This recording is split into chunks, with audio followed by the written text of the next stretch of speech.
Alors dans ce rêve également, il y a la prise en charge de la vigilance, n'est-ce pas? Donc la question que vous pouvez me poser, c'est que ce rêve, centre d'études, de recherche, d'évaluation, de la vigilance et du sommeil, la vigilance, qu'est-ce que c'est?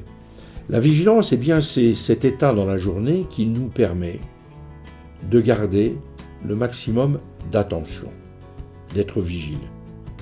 Vigile, c'est celui qui est de garde la nuit. C'est la grue, c'est l'oiseau, si vous voulez, vous savez, qui reste, qui va surveiller tout le groupe des autres oiseaux, n'est-ce pas? Vigile, qui est là pour protéger, n'est-ce pas? Garder l'attention. La vigilance, c'est cela. Donc nous nous occupons aussi, avec le sommeil, mais nous occupons de la vigilance diurne.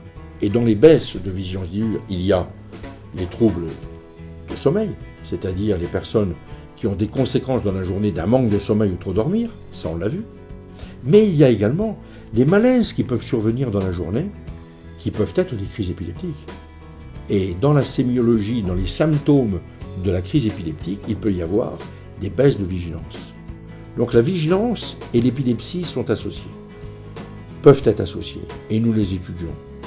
Il y a aussi vigilance, attention et enfant hyperactif. Là aussi, c'est très important.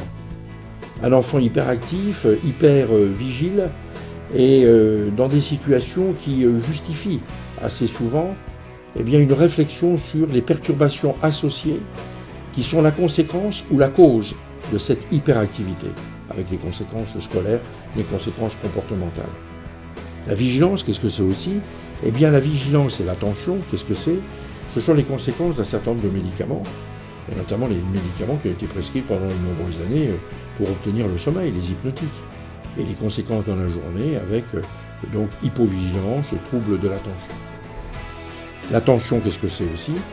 Eh bien, l'attention, correspond à des difficultés de mémoire que le malade pourra ressentir, ou que l'entourage aura peut-être également remarqué.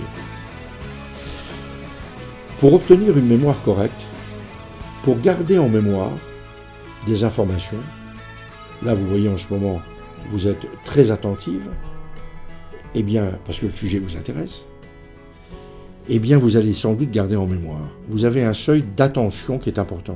C'est le prélude obligatoire pour pouvoir déclencher les autres mécanismes de garder la mémoire et ensuite de restituer la mémoire.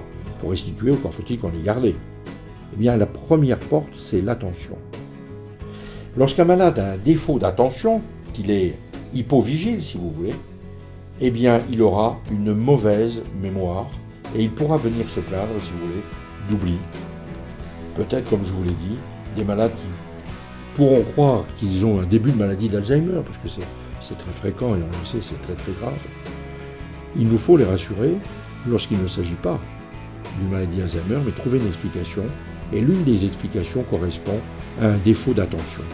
D'où, dans ce rêve, si vous voulez, à la fois une prise en charge globale des maladies du sommeil, n'est-ce pas, dans ses aspects de nuit et de jour, mais également les problèmes de vigilance, dans ses aspects d'attention, avec toutes les conséquences par les défauts d'attention qu'il peut y avoir, déjà chez les enfants, jusqu'aux troubles de mémoire chez des sujets plus âgés.